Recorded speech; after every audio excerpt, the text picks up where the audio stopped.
Mari, what have your impressions of the United States been like being a Japanese immigrant to the US? Okay, so the first time I came in United States was when I was 13 years old. I went to the Seattle, and I luckily had the time, I had a chance to spend one summer with my friend's father's parents' house Hmm. in Seattle, and I was really excited about everything I saw, and but the little thing really touched me. It was when I went into the stationery store. Um, I made eye contact with the cashier ladies, and she instantly smiled to me, Mm. and I smiled to her too. And that quick nonverbal smile communication was very impressive for me. Mm. I felt she she was showing that she didn't have any negative feeling to me, just she was very friendly, open-minded, and there was a trust even before she knows me. Mm. um, so that basic open-minded, friendly attitude of American people are amazing me. Mm. And Japanese people does eye contact and smiling each other too, but there are a little hesitation Mm. to open the mind, to open their minds, and being friendly to complete strangers.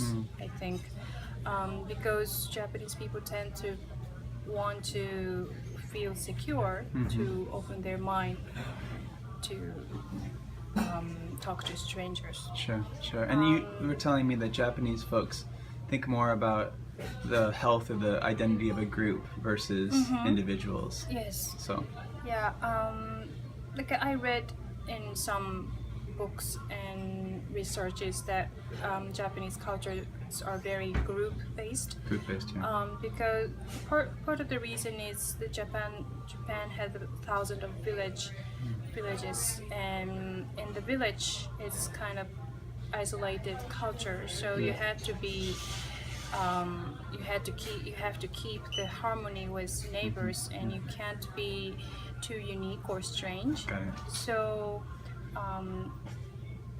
so also that created that Japanese people's attitude to communicate a little indirectly, Yeah. to keep the surface okay, Sure. and to keep the harmony with others, even though they're not feeling really okay. So, Marty, so I obviously am focusing on the way that I think this idea called whiteousness, where people sort of think whiteness is the best, and if you're not fully white, you might not be as good as me, right?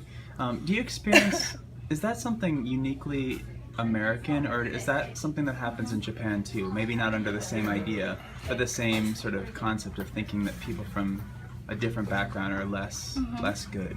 Has that happened in Japan?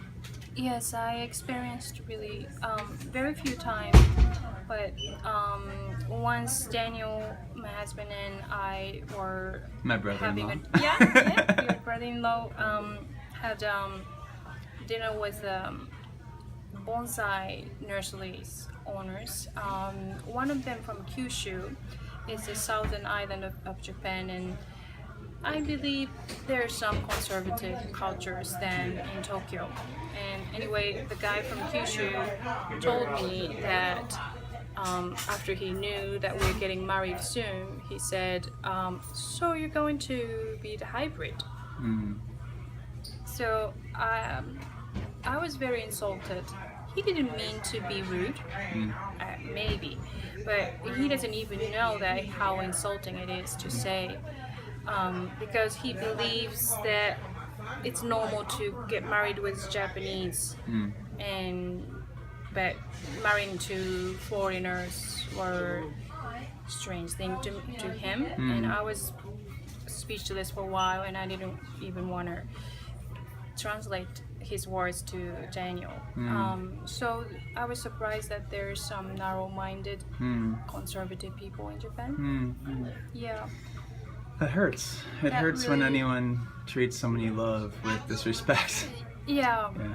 So when we are in Japan, Yeah, I felt sometimes that Daniel looked a little strange, and even me dating with foreigners are strange.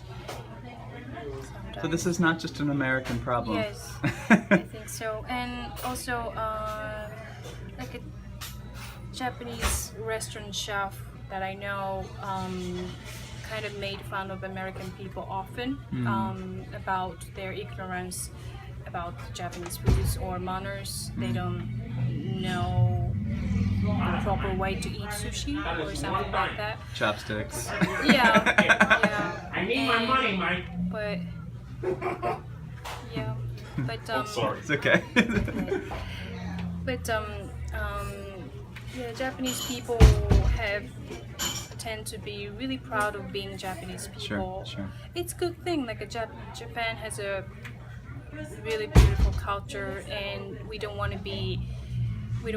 American people to be confused with other Asian culture. Like we really have our own Japanese culture. Sure. But it's different from being arrogant. Yeah. That's a good word. So how has it been for you? I know you work at a Trader Joe's here in the Pittsburgh area. How has it been for you becoming a part of I'm assuming a mostly society. American team, whatever, being a Japanese person? It's been really great and very thankful to work at Trader Joe's. It's really based on my first impression of that smile communication that I experienced when I was a little girl.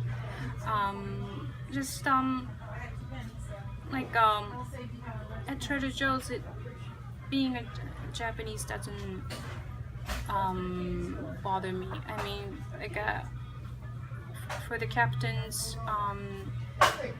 the crew members, I feel I'm very accepted.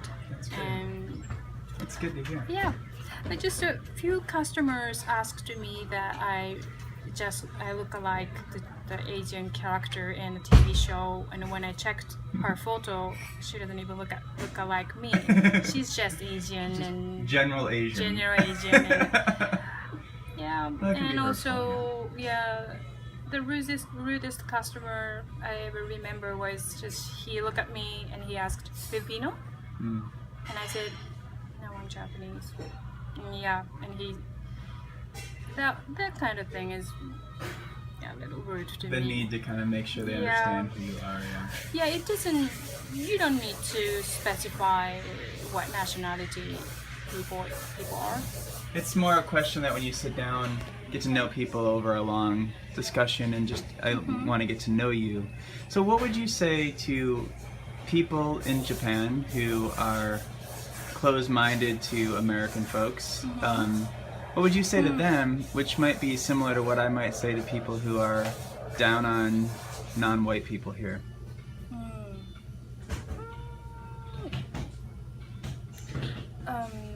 What would you hope for them? Maybe is a better It would question. be beautiful if you just genuinely smile to whoever you meet, without the prejudice, and just accept the differences. Accepting differences doesn't mean losing your personality or losing your proud to belong to your people. I love Yeah. that. That's a really important lesson. I'm gonna lift that one up. Okay. Thanks, Marty. Thank you, Matthew.